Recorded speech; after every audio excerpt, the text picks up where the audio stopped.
following is a Comfortably Zoned Radio Network production. All right. It's 2019 Duke's Court, our second one. I am here tonight with Gary Prometheus Kinn, with Chris Screwtape Fletcher. Nice. And I'm Dave, the Sidewalk Enforcer Finoli. Very nice. How are you tonight, gentlemen? How are you? I can't remember. Oh, I'll tell you. I couldn't be better, and then I'll talk about this a little more later, but my first Pitt game of the year was the other night against Florida State. Oh, you picked a good one, Dave. You did. Well, we'll talk about the game itself a little later, but I want to start off by the greatest thing about the game was I go in, I'm hungry. You know, my son Tony gets there about 6:10, so we go in to eat. You know, I've never really eaten at a Pitt game before. And I come across this stand with one of the great steak sandwiches I've had with provolone cheese on top. Who does that anymore at a fast food place? And a side of pierogi, doused in butter with onion. Probably one of the great stadium meals I've had since your donut burger, Fletch. That is the thing against which all other foods will be judged. Exactly, and it was a great meal, but it was not better than the donut burger, which, as high as the cholesterol is, I still crave. I do too. Let me make one this weekend. I might join you. It's a good snow day. Pierogi at a sporting event. I mean, you know you're in Pittsburgh or Milwaukee when you're going to get that. So the ones at the stadium are okay, but they're kind of dry. Mm-hmm. I would go to a Pitt game even if they were 1-29, just to have this pierogi and steak sandwich again. I will say that. Sounds good. There's nothing that Heather Light can't do right. She is like the Queen of Pittsburgh right now. Yeah. The Queen of Pittsburgh. But, you know, I originally was hoping we were going to talk about the resurgence of the Penguins. But they've kind of taken a big suck job the last two nights, or last two games. I have a feeling this is going to be such an up and down kind of season here. I mean, you got to be pumped up at the job Pedersen has done. I think that so far, even though you lost some offense, you basically also win this trade so far. I mean, this guy has kind of solidified the defense surprisingly. I mean, Dumoulin, in my estimation, is having a hell of a year. I was a little shocked that Mr. Rutherford came out. Not that it was unwarranted, but just basically said Brassard sucked. If you read between the lines, that's exactly what he was saying. But, I mean, a lot of good has happened over the course of since the beginning of December. I think the three lines are starting to be a little more productive. Gensel has been a beast, especially the last couple of weeks. Letang having probably his best season in the last two or three. But the shocking things to me are just I've been hugely disappointed with both Kessel and Malkin. Not that Malkin especially, I think he's more known for his two-way game, but it has not been there this year, taking a lot of stupid penalties. Kessel scoring, but, you know, I'm not sure if the scoring is outweighing his just piss-poor defensive play this year. But glad to see Murray start to make a little bit of a rebound. A little tough game last night. But overall, Gary, do you see this team as one that's going to be inconsistent, or do you think the last two games were just a little blip on the radar and they're standing? Well, a couple things I think in the last two games, and I didn't see a lot of the LA game on Saturday, but I did see quite a bit of last night's game before I finally had to go to bed, since that work still gets in the way, unfortunately. I mean, I don't think we can forget, particularly with San Jose picking up Carlson, they've had a very strange season themselves. They really started off kind of bumpy, and him and Burns couldn't play together, and then they finally broke them up, kind of like two guys, two big scorers in basketball sometimes can't. Like Embiid and Butler here can't seem to ever coexist well in like a half-court game here. But San Jose was a cup contender. So, I mean, playing them after one of the weirdest road trips I've ever seen. I don't remember the Penguins ever, or too many Eastern teams being out there for what amounts to almost 2 full weeks with a lot of date in between. Like, it's very unusual. But, losing to San Jose is no surprise. I wouldn't be surprised if they come out of the West again. Particularly with the way Jones is playing in the net now. It's a big team with a lot of size and physicality and a lot of offensive skill, very well coached. So no shame there. The LA game was a little bit of a surprise. I think the part that concerned me a little bit was actually the night before, because I thought they were pretty poor defensively, particularly what you're talking about with Malkin and Kessel against the Ducks. They won that game, but that's only because Crosby is just so sensational and Gensel scored 3 goals. Right. But I mean, I still think there's still some issues. I mean, I think that I still feel that they can be wound down a little bit in a long playoff series because they're just not a very physical team at all when it really comes right down to it. And I think that can pile up over the course of the playoffs. But I guess I kind of felt I didn't feel they were falling through the floor. If you remember when we talked about this about 60 days ago. I thought there were some issues around that time, and I think, were 10-5.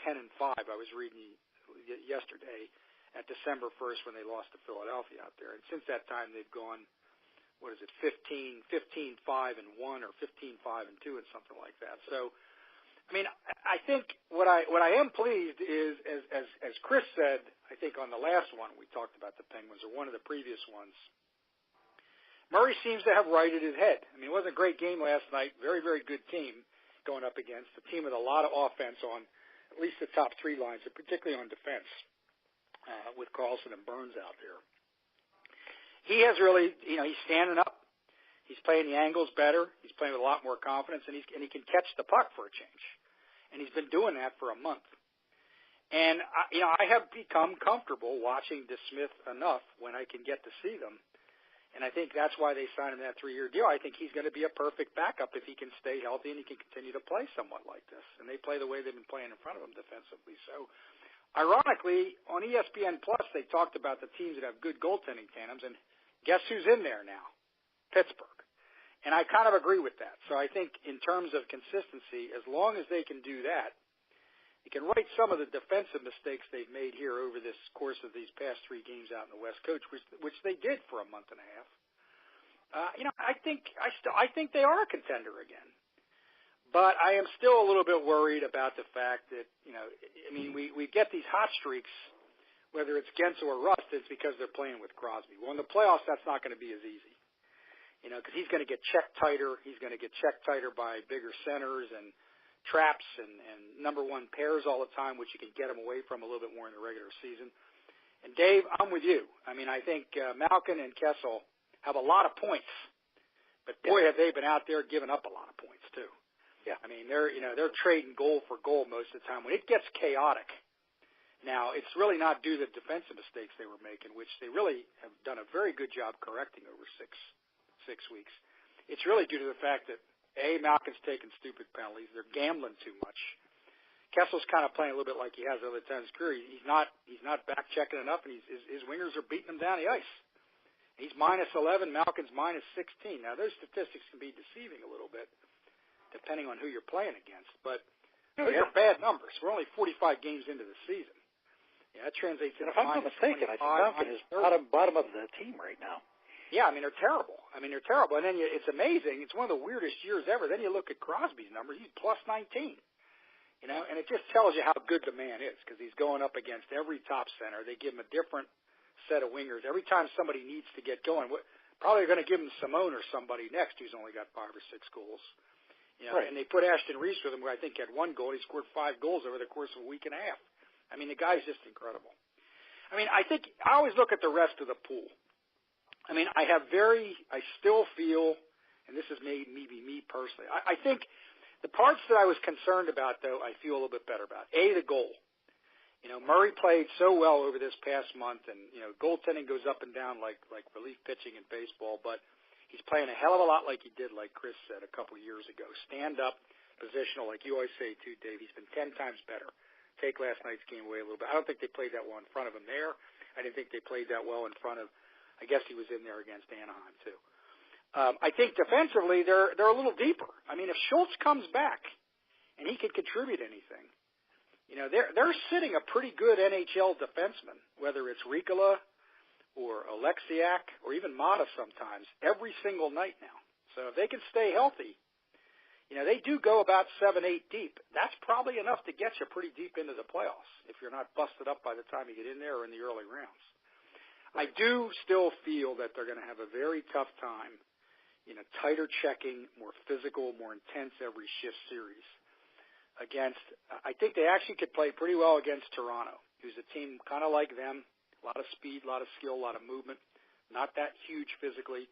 I am very, very worried about their ability. Columbus, they seem to have the number of, and as usual, it just appears, we don't know if it's a fact, but it appears again the Tortorella effect is happening.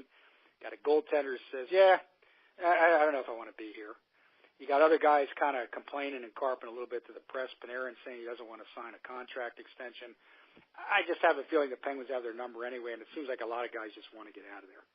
I just don't see them handling really well, particularly if it's back-to-back, which it would be, a Washington and Tampa. I just can't see them getting through those two teams, even in the playoffs where they, there's just not as much physicality. But those teams are just way too big for them. They're too deep.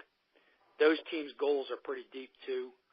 I just don't see them getting past those two teams. But I also don't have too much fear at the moment about them making the playoffs and perhaps even finishing ahead of Columbus, maybe even Washington. But that doesn't matter so much when you get into rounds 2, 3, and particularly if you're going to go to the Cup final. And they can't grind you down.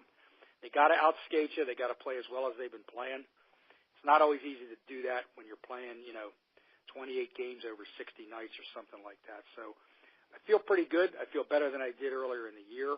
They're better than a hell of a lot of teams. I don't see them falling through the floor. I think they're probably going to be pretty much more consistent in this second half, but I still have some of the same concerns I had before. But as long as you're getting this kind of goaltending, and if they go 8 deep on defense and they stay fairly healthy overall, they're going to be a tough out for anybody, including Washington and Tampa if they play them. But I can't see them beating those two teams back to back at this point. Yeah. So, yeah. Well, do you have the optimism, Fletch, that Gary has for this team? Well, you guys know I rarely ever say anything good about Donald Trump, but tonight, fellas, I am, and I think Donald Trump is the key to the Penguins winning the Stanley Cup. And I'll tell you why. Because Phil Kessel got to look at the food spread at the White House when Clemson went to go there. Now he's more motivated than ever to win a cup. They do have some problems. That's good. They do have some problems. One of the things that I think the signing of Smith will bring is they're going to be able to move Tristan Jarry now. Yep. And I think that's going to be a big piece. I think they're going to also move Brassard. I mean, even though he's just not fitting in well here, I think he still has some value for another team. I hear Dallas may be interested in making a deal around him. And I think with Schultz coming back, not only is he going to improve your defensive core a little bit, but, I think then Alexiak becomes expendable and maybe they move him. And he will also have some value. So, the bad part about that is maybe they'll lose some of that toughness you were talking about, Gary. But I think if they can upgrade their third line center, if they can get maybe a little bit of help there on the blue line, maybe more of a physical force, then I think they can make that run. I think that last night I think that was a team that was out of gas.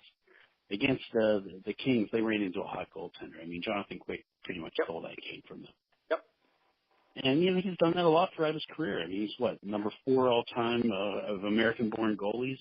So, I mean, I think that that game's nothing to be ashamed of. I think that Letang, you know, we've talked about it a couple of times, guys. You know, we talked about how poorly he played in the last couple of years. I think now we need to talk about how well he's playing this year. He's third in the league in minutes. He's really having.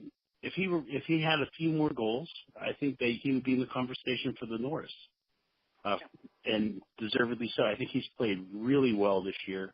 I think one of their other problems is they're just not protecting the puck on the power play. They've given up way too many shorthanded goals, and you can't do that. Yep. Right. Yep. But I think that the team is a lot better, and it'll be interesting to see what kind of move that Rutherford makes, because he's certainly positioned to do that. And if he moves both Alexiak and Brassard, that's some good cap space to free up. Yeah, so very true. We'll have to see what happens. But I mean, they played well, and as Gary said, Crosby's been out of his mind. Gensel's been out of his mind. He's just a smart hockey player. I mean, it's another one of those coaches' kids who just knows how to play the game. And I really like pairing him with Crosby. I mean, I think that he's a guy who can play with Crosby. I mean, Gary, you talk about that and how they try to do that to get people going, but you know, that's not an easy guy to play with. Because he sees things that a lot of people don't see. You know, it's like when I was living in L.A. and I would go to a Laker game, I would know that there was no doubt in my mind that sometime during that game, Matthew Johnson was going to make a play that was just going to amaze me. It's just, I don't know if it's the peripheral vision. I don't know if it's the hockey sense that Crosby has, but, you know, he's just an amazing player, and we are so spoiled to have seen, you know, him and Lemieux. I mean, these are two generational talents that we've seen. Yep. And I think that we need to sit back and appreciate that for a moment. Yep. You mean instead of getting pissed off if they don't pick another one as soon as Crosby retires? Yeah, exactly. And you know what? They also, think about the last few years, too. They go into a different mode right before the playoffs, where they address a lot of those shortcomings on defense, and they clamp down. Now, are they able to do that this year? We'll see. But I think that there's going to be some changes made. I think that Rutherford has positioned himself with those signings to make a pretty nice deal at the end. And, you know, he's a hell of a gambler with that. And I'm willing to wait and see what he does. Well, there was strangely enough, right before I got home today from work, they were talking about the Brassard trade, and there's actually a rumor out there, and I want you to hold on to your chairs, that he may consider trading Brassard for a draft pick, with the fact he has other people to possibly to pick up a third center and what they need. So maybe Rutherford is also maybe starting to think a little bit about, well, we've traded away every draft pick. We pretty much sucked out the system. I mean, Sprong was their last, and Reese was their last two considered potential star players in the system. Now they're not there anymore. Jari is there. I mean, you talk about the stock market crash. In athletes were stocks. This one would be about the level of J.C. Penney's right now, because his stock has crashed. But I mean, you're right though, Fletch. He still might command a nice little deal from another team in a trade. But I was a little dumbfounded when I heard he might try to position one of these deals for draft picks. Well, I have a thought on that, Dave, if I can add it. I think the reason he might be thinking about going that way is I think what they really need, that third line with the firepower that they have in their top six, and I would take Simone out of that. I'm assuming you move somebody a little more offensive, Bill Pearson or somebody up. Right. But you don't need, and I don't, you know, I'm not suggesting, guys, I'm talking about, you know, 70s type of hockey, you know, fighting and stuff, but we need a guy that's just kind of an in-your-shorts kind of center, good face-off guy, can kill some penalties, maybe long, you know, like long arms, long legs on that third line. And I think it's probably going to be enough.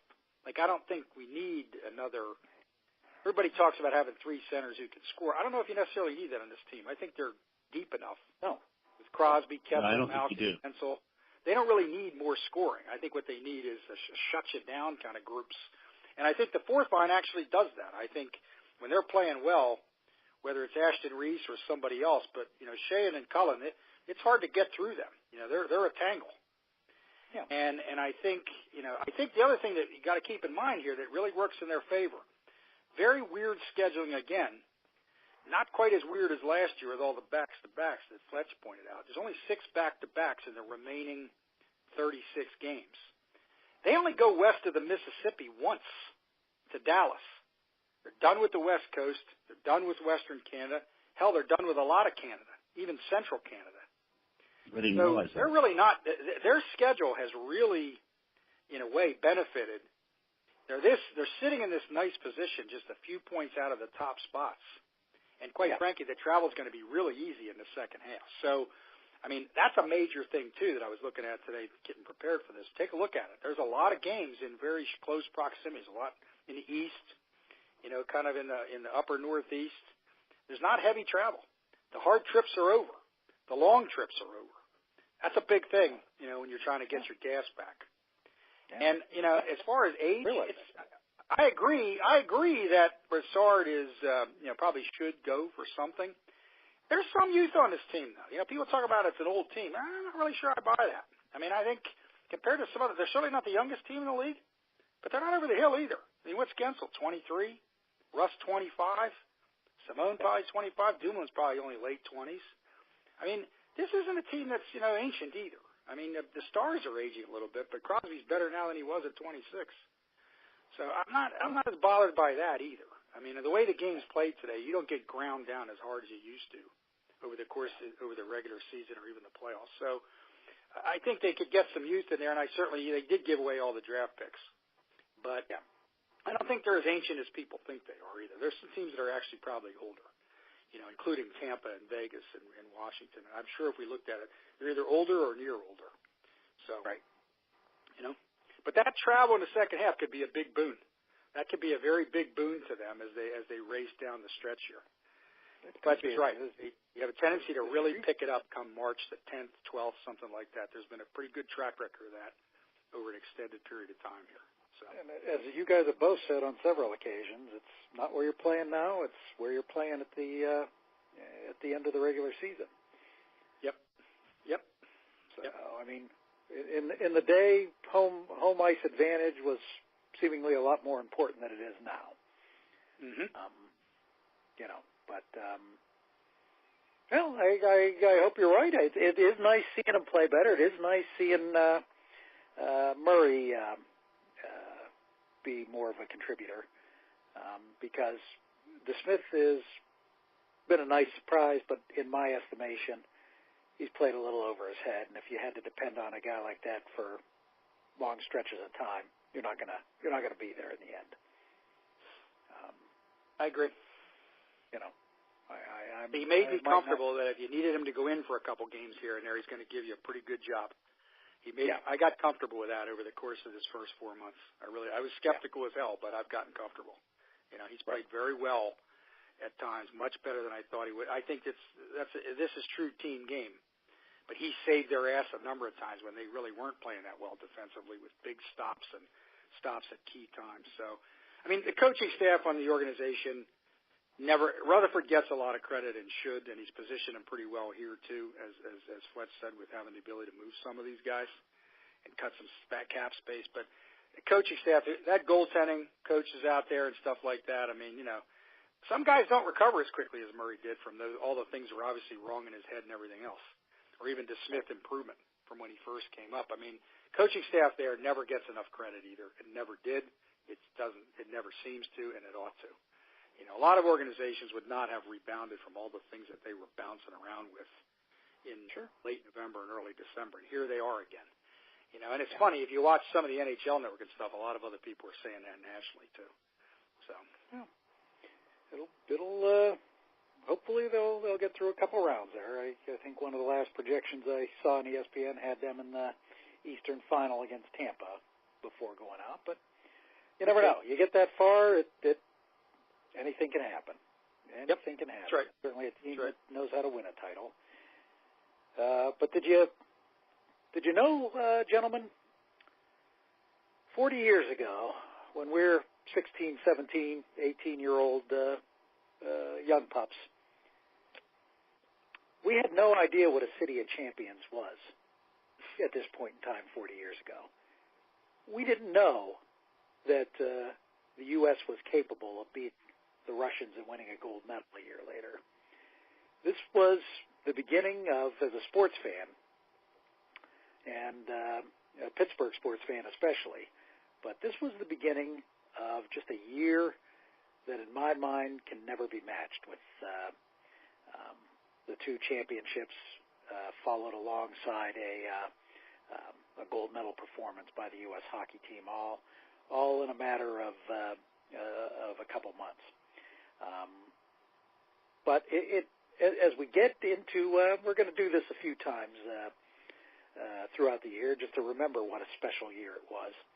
But one thing that kind of reminded me of just the building of the 78 Steelers, which coming up 40 years ago, they won Super Bowl 13 to begin this phenomenal year of 1979.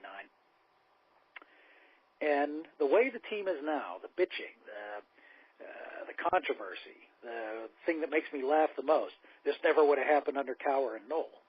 Well, in 1977, it did happen under Knoll. It happened in a worse way. Mel Blount was suing Chuck Knoll for $5 million, as I'm sure you guys remember, for Knoll insinuating he was part of the criminal element in the NFL. Jack Lambert held out until September 1st over a contract. So, to me, I mean, these were things that could disrupt the team more than what we're going on right now. In fact, they had a disappointing 1977. So it was thought by a lot going out that, this team was good. It wasn't Super Bowl good anymore. And a couple things happen. Teams make adjustments. When you have the talent, teams make adjustments. This one wanted to take advantage of the Mel Blount rules, where all of a sudden the defensive backs aren't going to be able to beat the living snot out of receivers anymore. And it went from a ground-oriented team to a team led by a Hall of Fame quarterback, who, had they gone on the same level, even if he wins 4 Super Bowls, had they gone on the same level of ground control and defense, he's not going to be a Super Bowl quarterback. This season, in my estimation, made him a Super Bowl quarterback. This was a season they unleashed Terry Bradshaw finally. They unleashed Lynn Swann. They unleashed John Stallworth. Franco Harris was still important, but it certainly wasn't dictated that he must gain 100 yards or this team's going to lose. I mean, the significance of this team, what people didn't expect, they thought the defense was getting old. There had been injuries before.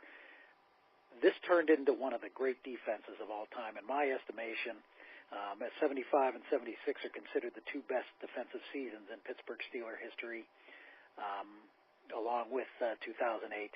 This defense was, in my estimation, up there. They allowed an NFL low 12.2 points a game, while all of a sudden their offense just took hold.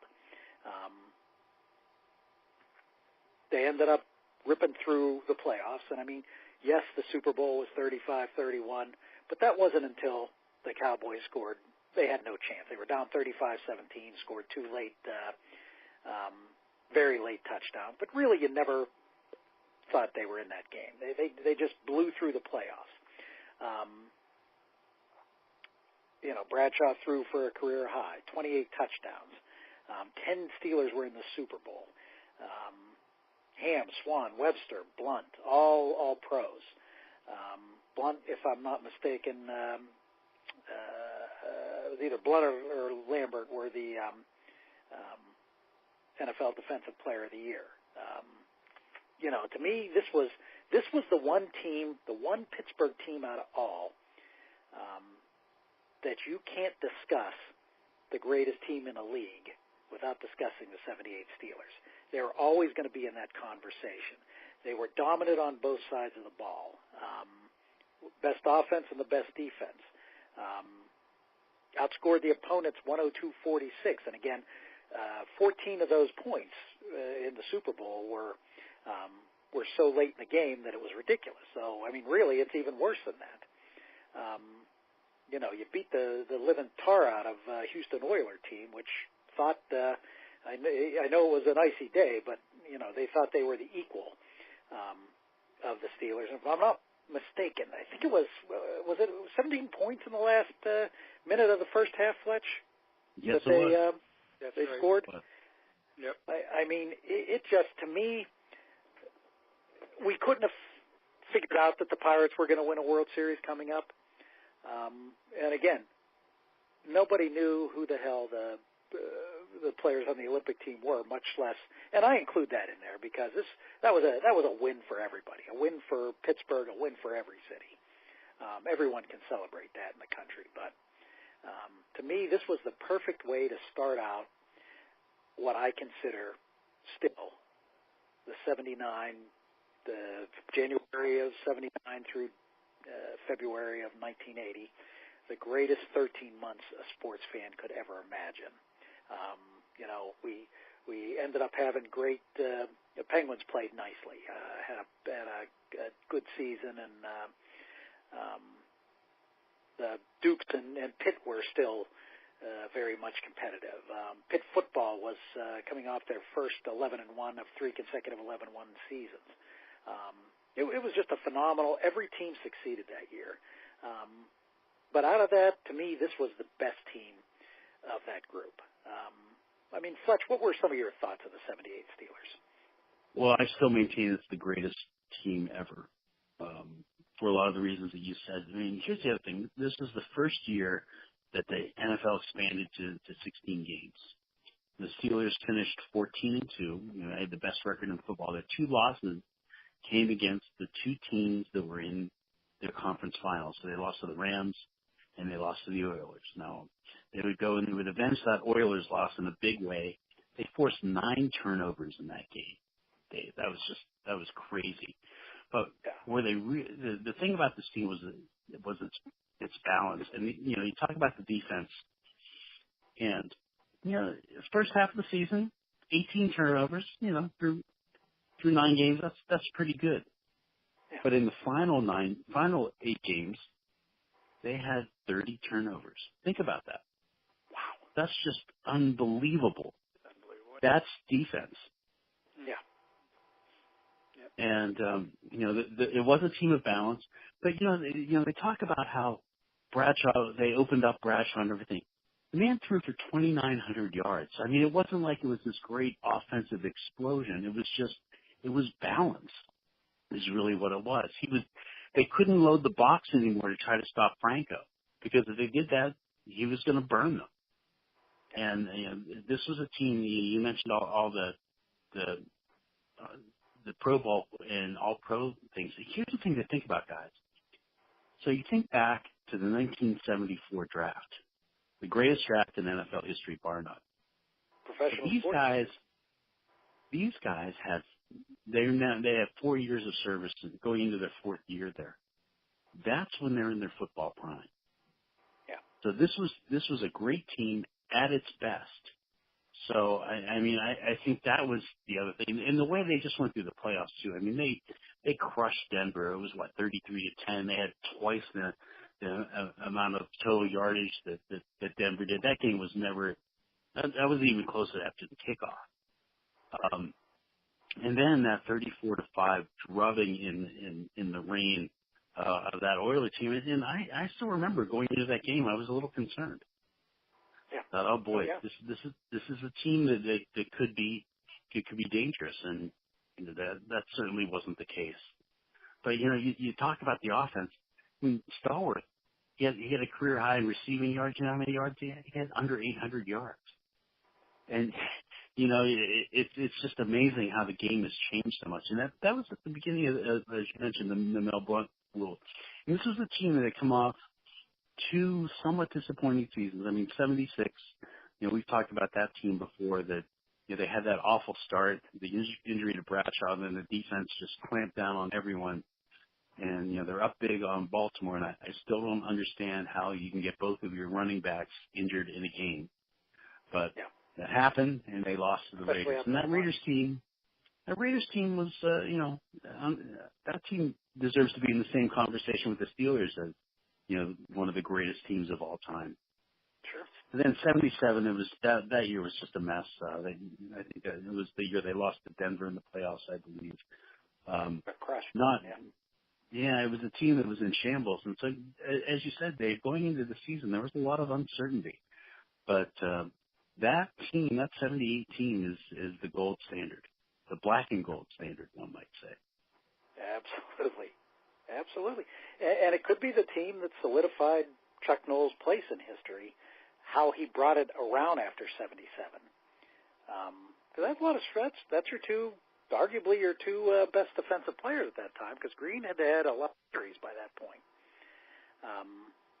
He was basically playing with one arm by that time. Yeah. You think about that, too, what he was able to do because of injuries and still be an effective player, but he had one arm.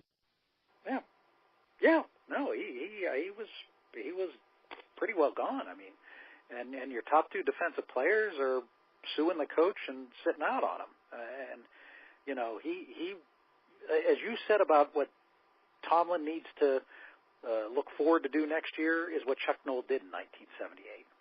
He took all the controversy, he took all the negativeness, and he made it his greatest moment. To me, that defines him as a coach. To me, the greatest season that Chuck Noll ever had was a non-Super Bowl winning season. And that was the year that he took them to the playoffs after they got embarrassed the first two games. 89, yes. That, to me, was his greatest coaching job. Yeah. You're probably right on that. That was not a talented team by any stretch of the imagination.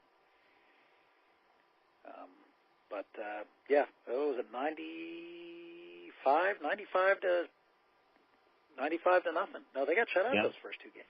Yeah, they did. Yeah. Forgot about that. Forgot all about that. It's a long time ago. I forgot about that. That's true, though. Now from the middle of the state, Gary. I assume you were as just mesmerized with the talent of the Steelers as most of the nation was at that point. Well, my dad was a big football guy. I mean, bigger than I am, candidly. And even before that, even before this year. And I agree. It's funny. People talk about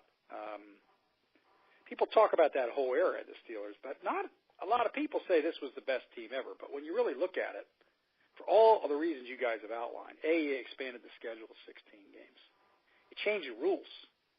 You had some locker room controversy, which in those days, I guess, was a little easier to control. I mean, it may have been somewhat personalities or just society at that time, but Lambert and Blunt may have had their issues. I mean, you got strong personalities like that, you're going to have some issues sometimes, but they weren't all over Twitter and Facebook and ESPN ramping up the heat of it by showing somebody everything they're doing in Miami Beach either, which people seem to love more than they love the football today. But you're right. I mean, Noll never got credit for – I don't know. I wasn't out there like you guys, but it always struck me, and my dad always used to say, I don't think he's a guy to be trifled with. He was a big man, pretty stern, probably behind the scenes. He probably said, look, you're either going to get in line or you're going to get out of here. And the front office was probably that way, too, in those days, and we're able to do that a little bit more just because of everything, the money, the contracts, and the attention, and the Twitter, and the phones, and all that stuff. But Noll never gets enough credit for kind of dealing with that,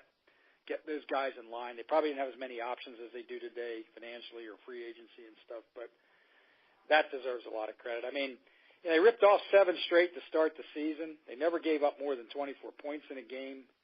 And that was a big high-scoring year in the whole NFL that year because of the rule changes, primarily in the passing game. As Fletch said, he could beat you anyway.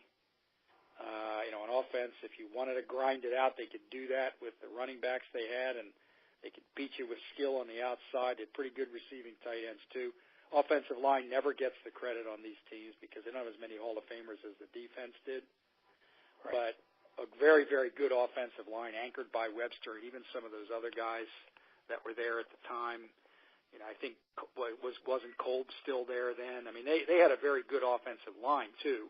Those guys never get the credit that they should get, but they could pretty much beat you anyway. And you know, once they got ahead of you, they just choked you to death. Right. And yeah, I remember in the East, you know, a lot of people, you know, Houston had some big games on national television that year. I think, wasn't that the year of the Miami game on, you know, where Campbell ran like crazy? Everybody, you know, kept, you know, Pastorini was a big personality, and everybody talked about that, and they crushed them. I mean, it was lucky it was 34-5. Yeah, it could have been 55 to nothing. You know, I mean, it was horrendous the way they crushed them. And then, that Dallas team had a ton of Hall of Famers itself. You know, starting with the coach in the front office and Schramm, and it had a ton in its own way. And you're right. I mean, everybody talks about the Jackie Smith, you know, drop, which did change the course of the game. But it also didn't, you know, and Dallas bitched and whined about what was their official kept getting in the way? Wasn't that the Super Bowl where the official got in the way? Yeah. Dallas bitched and moaned about everything in those days when they didn't get their way, or, you know, they weren't fawning all over them on CBS or whatever. But even with those things aside, you're right. I mean, the 31's deceptive. I mean, Dallas did make it interesting and get back into it, but the Steelers pulled out 35-17 with 7. Yeah, you never had the feeling that Dallas was going to win that game. No. I mean, I think if Smith catches that ball, it's a slightly different game. I still think Pittsburgh wins. May have been a little more competitive, but I still think Pittsburgh wins. I just don't think you're ever going to see the combination from all the things you guys said, the drafting 2 or 3 years earlier, the pieces they put together. Bradshaw probably did have his finest season because he could throw the ball now, and he probably had to, you know, with the rules the way that they were. But you're just not going to see that kind of combination again, and you're not going to see that kind of dominance. I mean, I think, you know, I'd have to go back and look at the years, but certainly this team seemed to me, and this team basically came back and beat another pretty good team the next year. I mean, the Rams were underrated. You know, I mean, they had a bad conference win the next year against Tampa Bay in a really boring game where I think it was like 9-0 or 9-3 or something. Yeah. But that Rams team was a damn good team that finally got to the next step because they didn't choke in the playoffs against the Vikings or the Cowboys. Good defensive line, good linebackers, you know, lots of skill on the outside. Ferragamo had a pretty good year that year. They came and beat them too. I mean, they were down in that game and came back and won it. So, and that's basically the same group. So, I mean, I don't think we're ever going to see it again, you know? As I was running down to Market Square after they won in 14, that's one thing I made sure I stopped at the Post-Gazette stand. There was a paper there that had real big block letters, 19-17, Rams lead. Yep. So I made sure to get that, just to commemorate what a great fourth quarter that the Steelers played. Rams had them on the ropes, if I recall, and were really playing extremely well. We're confusing them a little bit, and they basically just said, nope, that's not going to happen, and they took over. And Bradshaw and Stallworth and Swan took over, and they ended up, what was it, 31-19 or whatever I think it ended? Yep, that was the score. This is basically the same team that dominated 2 years in a row, won 2 straight Super Bowls of the 4. With, I don't care where you look. You ever think you're going to see that collection of Hall of Fame talent again? And even some of the guys that aren't there, they were top flight guys at their position as well, like in the offensive line and some other things. So, I mean, I don't think there's any question about it. I mean, my dad said this is the best team you're ever going to see, and I still haven't seen one as good. I mean, there's been some teams with better offenses, perhaps more exciting, maybe the 49ers a little bit, maybe even Dallas in the early 90s. I guess the Patriots have to be put in that group now, but I mean, I honestly think, I don't know, maybe we should pull out our games and play some of them. Because I honestly think, and it's funny, when you do look at those simulations, this Steeler team of this era, that late 70s, those last 2 years, they're still winning a lot of those things when they do that stuff. So, absolutely. In fact, ESPN, I don't know if you remember, they did in the 90s, they had like a computer-driven right, I remember that. Yeah. 78 beat the 72 Dolphins. the 78 I mean, Steelers. this team could have beaten any team that I've seen or even seen the highlights of if it was healthy and it was right. Yeah. And I think 78 that was a very good Dallas team that had come off a Super Bowl victory. Was it the year before against Denver and killed Denver, killed them. Yeah. Well, here's the thing, guys. If Dallas wins that game, they're the team of the 70s, not the Steelers. Yep. Absolutely. Agreed. Yep. Absolutely. That was a legacy maker. Yeah. I mean, the ironic thing about the season was a lot of, yes, the blunt rule was meant to open up the scoring, but it was also meant to even the playing field with the Steelers. That was not something that the league thought the Steelers would benefit from, and the ironic thing was Bradshaw benefited more from that rule than any other quarterback in the league that year.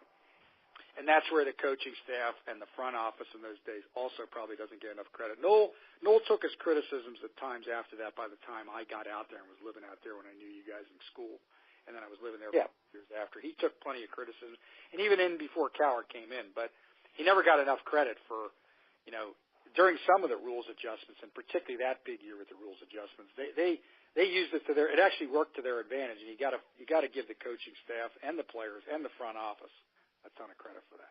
Probably never did. Absolutely. It was a great way to begin what was the perfect sports year. And the year that might have spoiled Pittsburgh fans to this day, where, just don't take losses the way they should. But, it was pretty spectacular.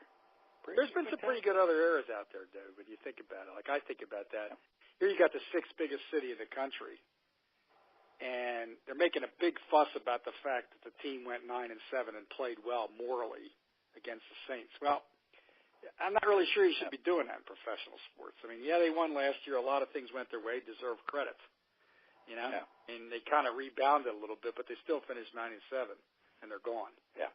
The baseball here has been pretty much a non-starter, and we all know what goes on with the Philadelphia Flyers, despite their reputation, have one of the most clueless front offices in hockey, it appears. Yeah. So, and the city's 5 times the size of Pittsburgh. I mean, the Pirates had those good runs in the 90s. The Steelers had good runs in the 90s. Certainly should have no complaints about hockey other than that low period after, they had to retool and bring Crosby in there. I mean, Pittsburgh still has many, many more good eras than a lot of cities ever hope to see, even after that. But, I agree. That's 79. I don't know. If you didn't know anything about sports and you started that year, you'd pretty much be all downhill from there. Pretty much. Exactly. So. And we've seen a national championship in football, which, I'm not sure many big cities have other than Miami and Los Angeles. Right. But it was certainly a great time, and certainly a very interesting week last week.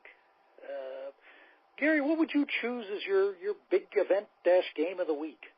I mean, it's a tough time of the year, I think. You're kind of in a little bit of a dead zone, like in pro basketball, pro hockey, and college. I mean, I guess this is my weakest part of my game, like I always joke with you guys. I mean, I guess I'd have to go. I don't think a lot of people gave Clemson much of a chance. I don't know what you guys think. And I think Dave certainly didn't. Everybody kept feeling Alabama. I don't think Dave's alone. I mean, even the media, ESPN, some of these guys who are a lot more knowledgeable about this than me. I was right on the route. They weren't giving Clemson much of a chance. As it turns out, they were completely wrong. And I don't know, the guy looks like he should be surfing, the quarterback, Lawrence or whatever. But I'm telling you, he is one killer. I mean, he is big. He had the greatest meal he ever had. Greatest meal he ever had at the White House. Everybody needs to shut up. It was the greatest meal ever. That was one of the funniest. Is it meme? Is it meme? What do we call them? Meme. They're memes, but he's walked back on that quote. He said he never said it. He said he never said it. I thought about it. If you think about the fact that they're spending, what do we talk about in September? They're probably spending $336 million on nutrition and everything. So this guy's probably eating bark and granola all the time. And all of a sudden, then you give him a bunch of quarter pounders, and he's 18 years old or 19. I'd probably say it's the greatest meal I ever had too. I'm surprised a lot of them didn't keel over from a heart attack with the shock in their system of eating the fast food. It's like you're baking every day, Dave. I mean, he probably was the greatest thing he's eaten in a year since he's came to Clemson. Bacon has preservatives in it, so preserving me, okay? We'll live forever, my friend. friend. There's no question about that, David. I will. You're like, who was it in Fame that sang that to me? Irene Cara. Irene Cara, that's it. Irene Cara. Dave, you're going to live forever. You're going to fly high. Well, thank you. Now I'll be hearing that song in my head all night. Thank you for that little gift. Well, just imagine me sitting back in a chair and getting water dashed on me. Is that a good thought for you? I think it is. I'll be telling my shrink about this conversation at some point in the next couple of weeks. Oh, man. I'd have to pick the national championship game, which is really boring, but I think it was just – I didn't see it all. I saw more than I thought I would. It was shocked. Stunned. It was shocking. I was just as shocking to me. It was fairly easy, too, in a lot of ways. So, and honestly, I was glad about it. I mean, I'm getting a little tired of, Tagliavoa or whatever it is the greatest. I mean, stop with the greatest of all time, okay? Stop the stuff. Yes, they've had a great run here, but Clemson's won 2 now, so I guess they're not quite the behemoth of it. So that's what I would pick, although I know it's a boring one. But it's a good one. Good one. Was a stunner. Yeah. And how about you, Mr. Fletch? Fellas, I'm going off the field. I'm going into the broadcast booth for 2 legends who will be not joining us. Steve Blass announcing after 60 years with the team that this will be his last year in the booth. And Bob Costas leaving NBC. I didn't hear that. Two major things there. I mean, you look at Blass, he's been with the team 60 years, signing with them as a rookie. He had some great moments on the field. An incredible 68 season that gets overlooked. Of course, winning 2 big games in the 71 World Series, and that I can still picture him jumping into Bob Robertson's arms. Yep. And the whole Steve Blass disease thing and how well he's handled that. And I got to tell you, my personal experience with him is that he is the easiest sports interview I've ever had. And you basically ask him one question, and then you just hang on. He just goes from there, and he just talks, and he's entertaining as hell. I ran a tournament for the Western Pennsylvania School for the Deaf, a golf tournament, and we were lucky enough to work with the Pirate alumni. And I would always pair Blass up with my top donor because he was that entertaining, and they would always come up to me afterwards and say, I had the best time ever. I mean, just a legendary guy. And he's going to still be with the Pirates even after this season. He's going to be serving as an ambassador, but, I'll certainly miss him on the broadcast. And then Bob Costas, he's that rare triple threat. I mean, he's good in the studio. He's a good play-by-play guy. He's also a good interviewer. I mean, he's been with them since, 79. He's been served as the face of their Olympics coverage, and he was a host in the NFL studio. And, he's started off with their Football Night in America, just really an all-star broadcaster, and particularly around baseball. So I think he's still going to be doing some things with the MLB network. He'll be doing some games from time to time, but we won't be hearing him as much, and I think that sports coverage will suffer because of that.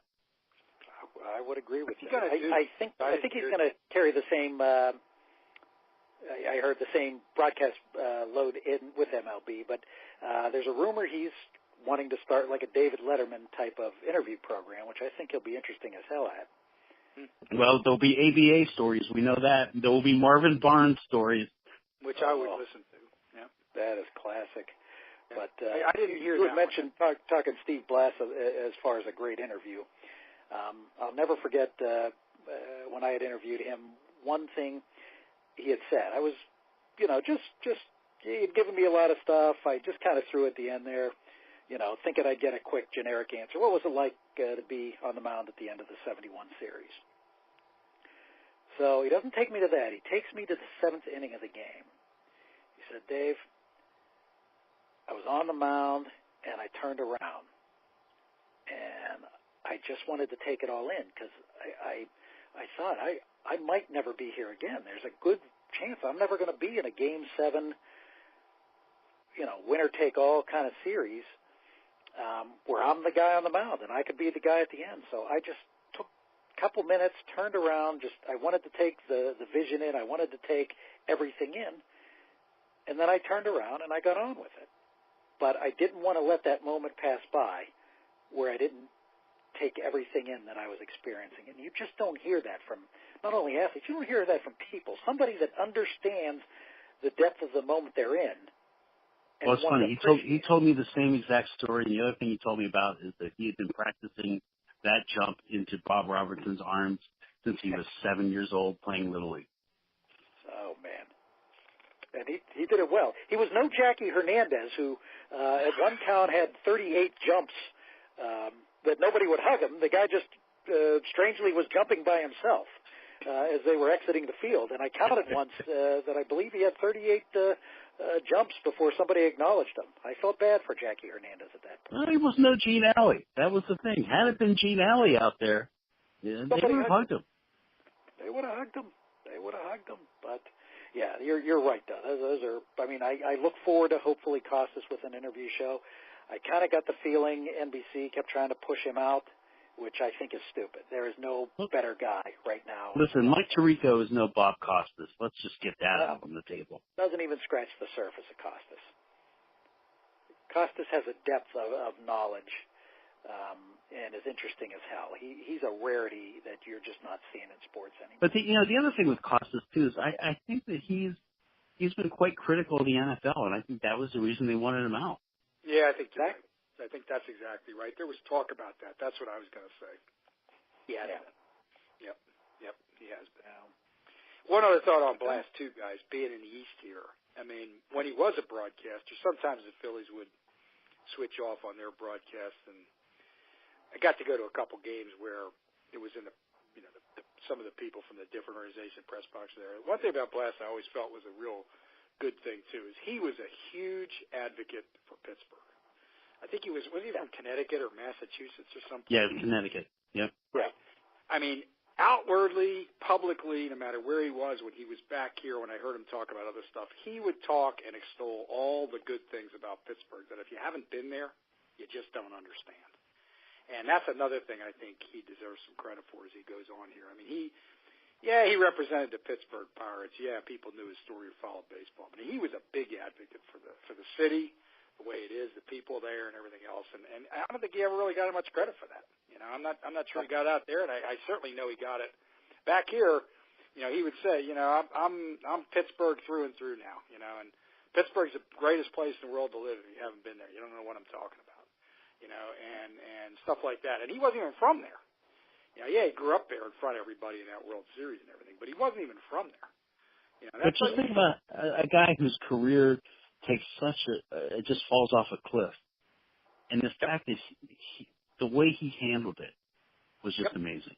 I mean, I don't know if you guys remember the show Northern Exposure, but they even had a reference to Steve Blass on Northern Exposure. Yep. Exactly. You can't get any better than making that.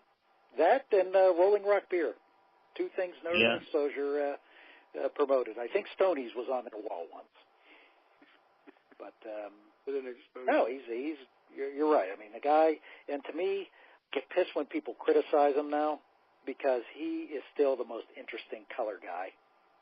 Oh yeah. In local baseball. Yep. I mean, I don't. You don't replace him. I mean, you don't replace him. What is he? Is he in his 80s? I guess he must be. He's 70s. Okay. So I mean, but he was a 60-year career at Pirates. So I guess they're including his minor. 78 or 79. Yeah, he would have come in 18 or 19. His minor league days. Okay. I was trying to figure that out when I heard that the other day. Yeah, but that is a huge loss.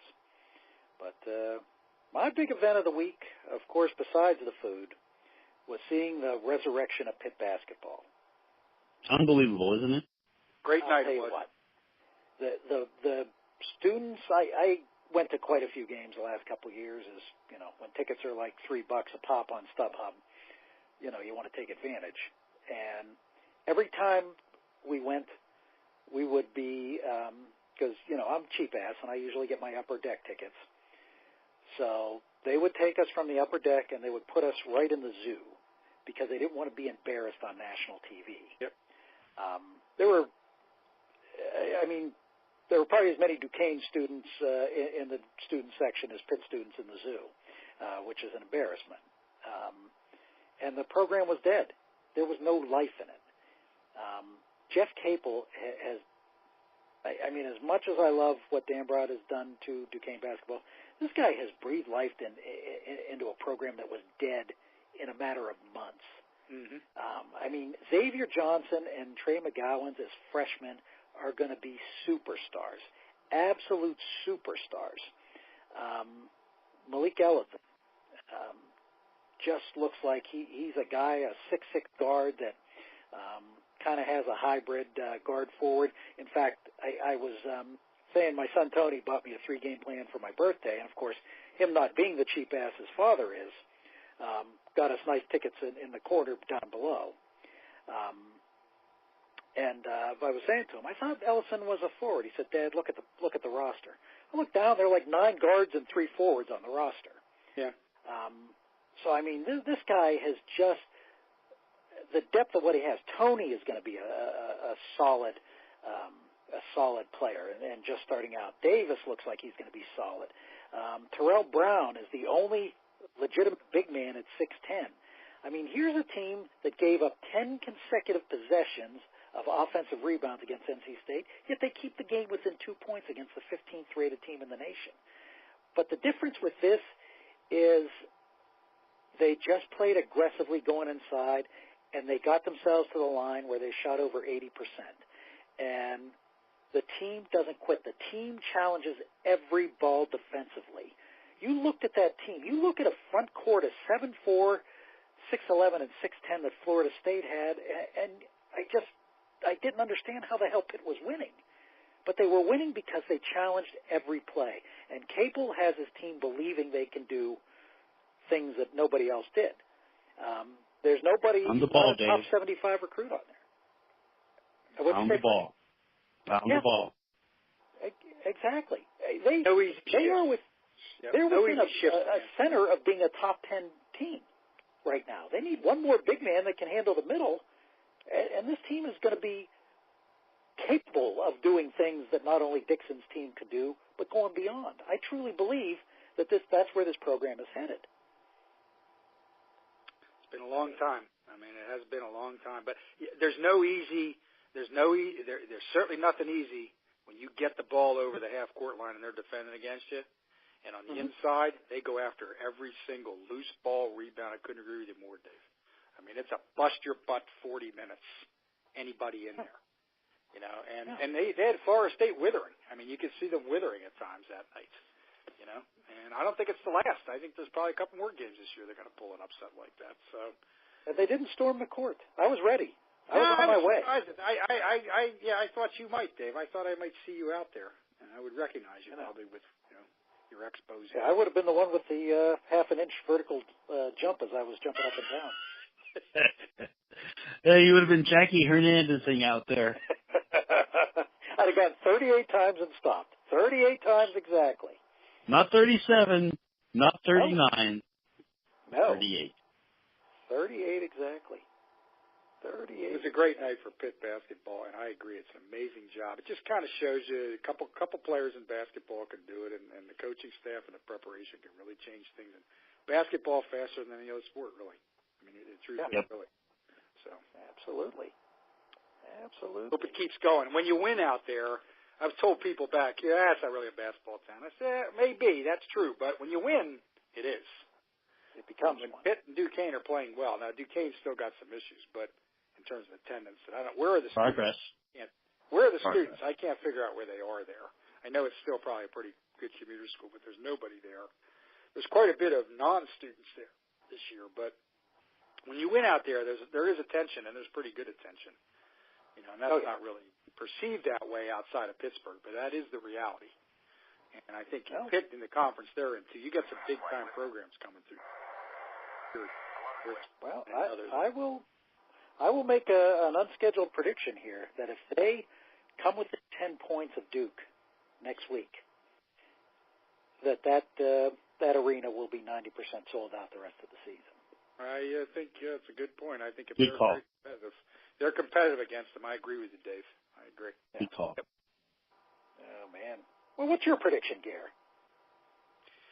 Mine's, again, this is just an odd time of the year, I think. Like we're not quite getting to the playoffs or the college basketball tournament or something like that. So I'm going to go with the football, and it's a pretty dull one. I think New England's going to return again. I do, and I think the Saints are going to. The Rams are a little beat up. I thought that would have been Pickett if you asked me a month ago.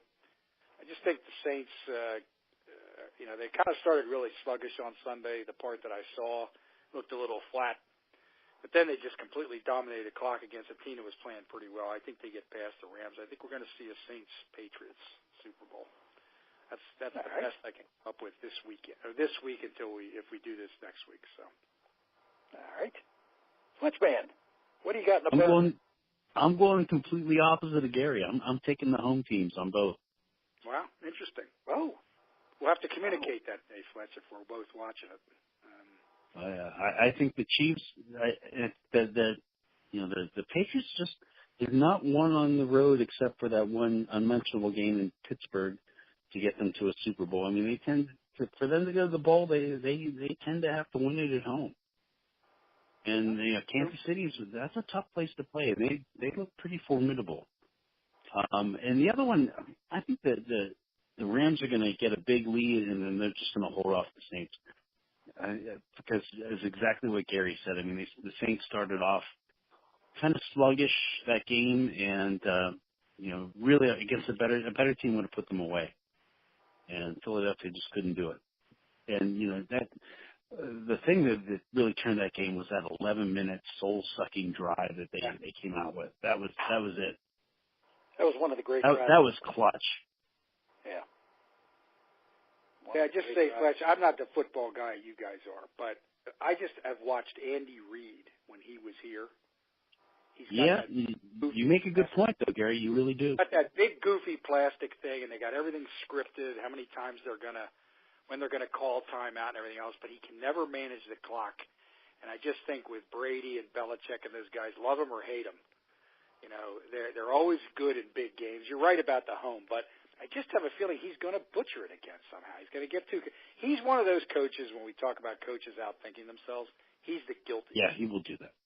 Hey, I got to ask you guys a question though, because I don't know if you saw the Antonio Brown response today, where he was talking about because Bruce Arians called him out, and so did Emmanuel Sanders. Saw the call out. I didn't see what he did. What did he say? Well, he said that he made some comment about Arians wearing Kangoo glasses. I don't know what that is. Kangoo. What are Kangoo glasses? Was he trying to say Mr. Magoo? Is that what he was trying to go? I don't know. I'm puzzled. I need to know this. I'm putting it in right now. I'm putting it in. We got a Kangol as a company. Hang on. I'm putting glasses in. Let's see. Kangoo. What our friends at Google are going to tell us. Oh, hey, and one other thing, Gary. What a high-level response, by the way, to a response. You know what they are? NFL, right? They're your old man, Superman, Clark Kent glasses. So there is such a word as Kangoo. Kangoo glasses, right here. Yeah, you can buy them. Glasses direct. Yeah, in the UK, you can buy them. Wow. And Gary, let me just correct you on something. You said this is an odd time of year. This is the best season of the year because you know what it is? It is Nugget Nectar season. It's the best beer of all time. What is it? Nugget Nectar, my shout out to the Trogs Brewing Company. And what happened with your Nugget Nectar, Fletch, this week? Well, I had a little mishap, fellas. Whenever you had an issue. Are you all right? I was carrying my prized Nugget Nectar, which only comes out once a year. So this is a very rare thing. And I hit some ice carrying that beer, and I felt like I was falling in slow motion. I was able to contort my body so that I would land on my back and protect the pure Nugget Nectar. Is that like the greats, like Ted Williams, being able to see the stitches on a ball? Oh, it was. And and you know, he also said he asked Tony Gwynn if he ever smelled the smell of burnt wood whenever he hit. Well, let me tell you, I smelled something when I hit, and it was not good. It was in your drawers, I assume, at that point. Oh, the other thing, I did make sure to look to my left and to my right to make sure that no one saw that. And I did let. I would want you to put that on Facebook. I let out an expletive that made birds fly from several trees. Let me just tell you that. Well, congratulations on serving the booty, Fletch. Are you going to bring one over to the Super Bowl? I may have to. It may not last to the Super Bowl. I mean, I'm going to have to go get another peaches that the Saginaw, is it the Saginaw peaches on that Kramer would Jones for on Seinfeld once a year? Let me tell you something, Dave. It moved. I'm just going to say that. It moved.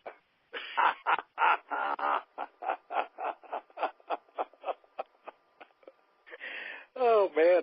That's better than any prediction I could give. I'm telling you, that's great. Yeah. So. Oh, man. Well, I was going to say, I bet you Fletcher moved last week. That's no prediction at this point, now that we have knowledge. And I know, Gary, you were hoping I was going to predict the Nottingham Forest Bristol City game. I'm not going to do that. I know my prediction last week that the Cavaliers would beat the Lakers. Did I predict that last week? No, you meant to. Something about that one. I meant to do that. And now that they're the 76ers all-time worst NBA record is safe, I know you're celebrating out there, Gary, with that victory. Yeah, 9-72 season of, what was that, 1971? That was 72-73, I think. 72-73? That's preserved. I'm going to say Andy Reid's going to the Super Bowl. My prediction of the week. Okay. Andy Reid's going to the Super Bowl. I got to tell you, I haven't seen a ton of Kansas City games this year. But, man, quarterback is something special. That quarterback is the kind of guy that can make up for his coach's screw-ups. Good offense, too. Very good, balanced offense. Beats you a lot of ways. Yeah. Yep. Yeah. So who do you got in the other one, Dave? Yep, I'm going Rams. I think Sean Payton is a hell of a coach, and I think they played a little out of their ass this year. I don't think it's as good a team as the Rams are. And I think the Rams, I mean, we'll save the Super Bowl prediction for next, but right as of this point, I think the Rams are the best team in football. I'll tell you what, that Aaron Donald is a beast. Animal. Could be. He should be the MVP of this season, but they'll never give that to a defensive player. Yeah. I think he has a chance to become the best Pitt player in NFL history. The best player out of Pitt. Who do you think currently holds that? I would have to say it's Dan Marino. I would agree. I would say it's Dan Marino at this point. I mean, what do they have? 8 NFL Hall of Famers. I think they're second or third in the country in producing NFL Hall of Famers. But yeah, I would agree with you. I would say Dan Marino is the best because I mean, still in the argument for best quarterback of all time. So I would agree that he's the best. But I think Donald has a chance to pass him and become one of the great defensive players in NFL history. It's funny. You don't hear very much negative criticism either. I mean, guys on those shows, and I don't watch a lot of those pre- or post-game shows, but the little bit I do see, whenever they talk about the Rams and him, teams prepare a whole offense to deal with them somehow, and it still doesn't matter. No. It doesn't matter at all. I mean, the guy's just an animal. I mean, it's just, and look, I hope you guys are right, because I'm not a huge football follower anymore, all that passionate, but I've always liked the Rams. We've joked about that because of the unis and the helmets and stuff.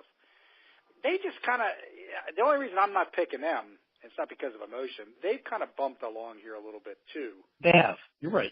They looked pretty good against Dallas, I thought, but the fact that they have this guy Anderson who can supplement Gurley is a very nice thing. So it is. Saints he don't really good. bring that. The Saints don't bring that either. So, and they have the best. They do have just the best overall team. They have a great defense. They can pass. They can run, and no team left in the playoffs has that kind of depth. balance. I don't think. Gary, if they pull out the blue and whites, I may cry. They've been going with the golds though. I was thinking of you when I was watching the other day. They're going. They went 79. I liked it. I liked it on that. But you're right. I mean, let's go.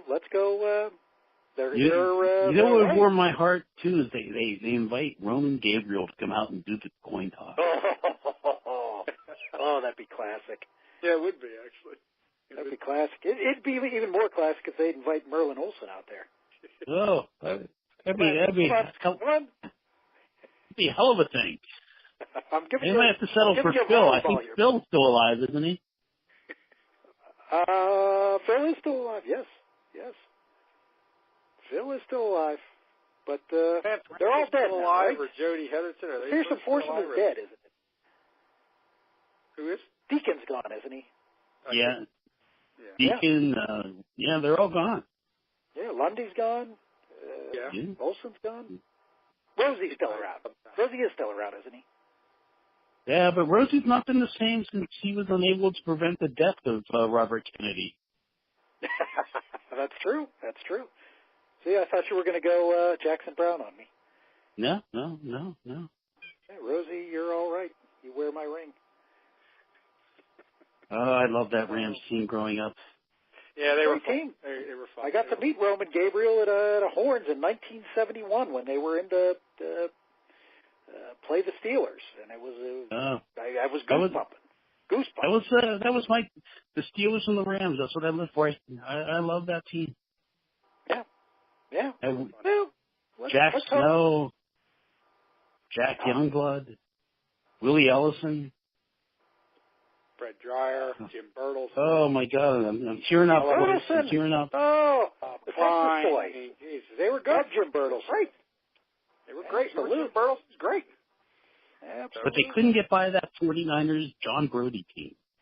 No. Or Vikings. Always struggle with Vikings and Cowboys. I mean, they struggle with them both. They just they always go up that damn Minnesota and they look like they were frozen stiff. Yeah. And something small would go wrong. Absolutely. That's why I hate Bud Grant. Too good a team not to win. Too good a team not to win. But really I'm going to bring up one. I'm going to bring up Antonio Brown here out of the blue for one second. And why is it I'm bringing him up, Fletcher? Because he's a busher, Dave. He's a busher. We forgot to use the term busher last week, by the way. No, we did. It was a busher-free week, which is unlike busher-free week. But I'll bring up James Harrison. Why am I bringing up James Harrison? Because he, too, is a busher. Brought to you by Trove's Nugget Nectar this week, I believe. That's right. Even be more so, right? That's right. Harrison is a busher with an adjective before his name. Mm-hmm. We will say that. Mm-hmm. He doesn't deserve Troves. He does not deserve. No. They would turn him away in Hershey. Yeah. What he deserves is rice-a-roni, the San Francisco soup. That's what he should get. his prize. He should eat it not cooked, right out of the pot. Ooh, the dry rice-a-roni. Yeah. Harsh. Exactly.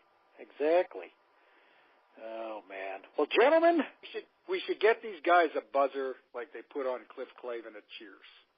Every time they say something stupid, or every time they say some ridiculous juvenile thing, they should put a buzzer on them and it zings them like they did with Clavin. Remember that? I do. Yeah. I think that's the only way somebody like Brown would ever get the fact that just. Oh, and Harrison is fully taking advantage of Brown, so he can get some time on Fox Sports. To get his broadcasting career going. He's making Brown look like a bigger ass than he is, and using him. And that takes some doing, Dave. It does. Here I am and ask, can you make me look like a bigger ass? And James Harrison is just that magician. And James Harrison says to him, "Hold my beer." That's what he says. Not his Trogs, though. Not a Trogs. You know what he's drinking? He's drinking Coors Light. Oh, the ultimate shot. The ultimate shot. Oh, man. gentlemen, we'll see what happens in football this week, and we will have a little bit of a Super Bowl episode next week. Sounds good. Sounds good. So, until then, enjoy the games this weekend. Fletcher, I look forward to some, what do we call this? What's his Trodes? The Nugget Nectar. Nugget? The greatest beer of all time. All right. The good. All right, gentlemen. You have a wonderful evening. You as all right, well. guys. Until the next time. Bye.